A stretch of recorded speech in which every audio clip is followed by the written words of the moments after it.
अष्टावक्र महागीता का दूसरा महागीता दूसरा भाग है, उसमें एक जगह आता है कि इंग्लैंड में किसी व्यक्ति ने एक दवा ईजाद की प्रसव पीड़ा की कि डिलीवरी के समय दर्द न हो। जब वो दवा दी गई तो माँ को तो दर्द नहीं हुआ, लेकिन जो बच्चे पैदा हुए वो लूले लंगड़े अपंग या बोधे बच्चे पैदा हुए।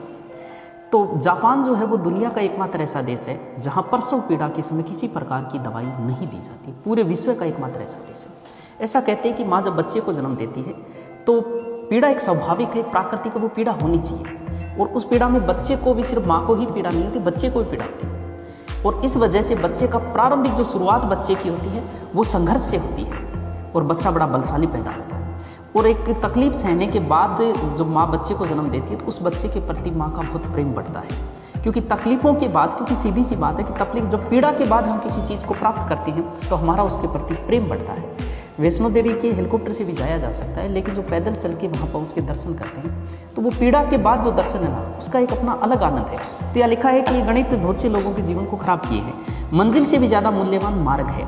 अगर तुम मंजिल पर तुरंत पहुँच गई तो फिर कोई आनंद नहीं रह जाएगा। वह मार्ग का जो संघर्ष है, पीड़ाएँ हैं, इंतजार के दिन है, वो प्रतीक्षा की रातें हैं, वो आंसू है, वो सब जब सम्मिलित हो तब किसी चीज़ को प्राप्त हो तो उसका अपना एक अलग आनंद होता है।